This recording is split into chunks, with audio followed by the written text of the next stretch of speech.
We've been discussing the deal that the United States and Ukraine came to in regard to this economic partnership. I've read that the deal counts future U.S. military assistance in the form of ammunition, weapons systems, and training as a contribution to the investment fund, and that Ukraine will not reimburse Washington for past military aid. Is that how it's set up?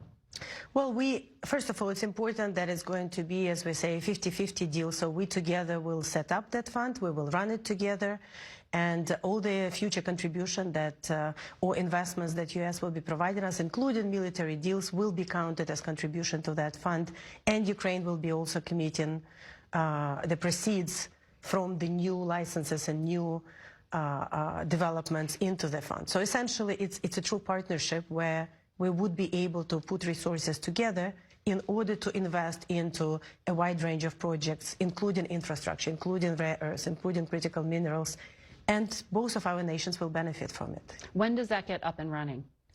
We are working very actively on it. As you saw, the deal between the governments have been signed. It's going to be ratified by our parliament, hopefully soon. You have seen strong messages from President Zelensky, and it's his vision and vision of President Trump behind the deal that is moving it forward.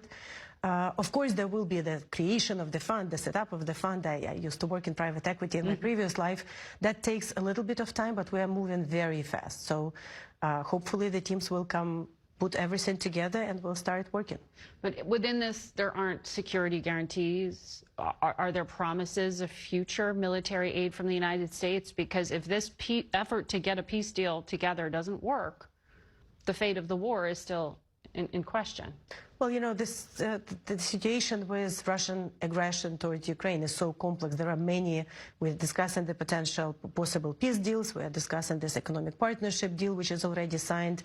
We're discussing other possible scenarios and security guarantees and involvement of other friends and allies. And, you know, Europe has been more active and proactive in a number of areas. So this economic partnership deal in itself is a very important part of the broader security architecture, if I may say so. And frankly, that fund will be successful if Ukraine is stable and peaceful.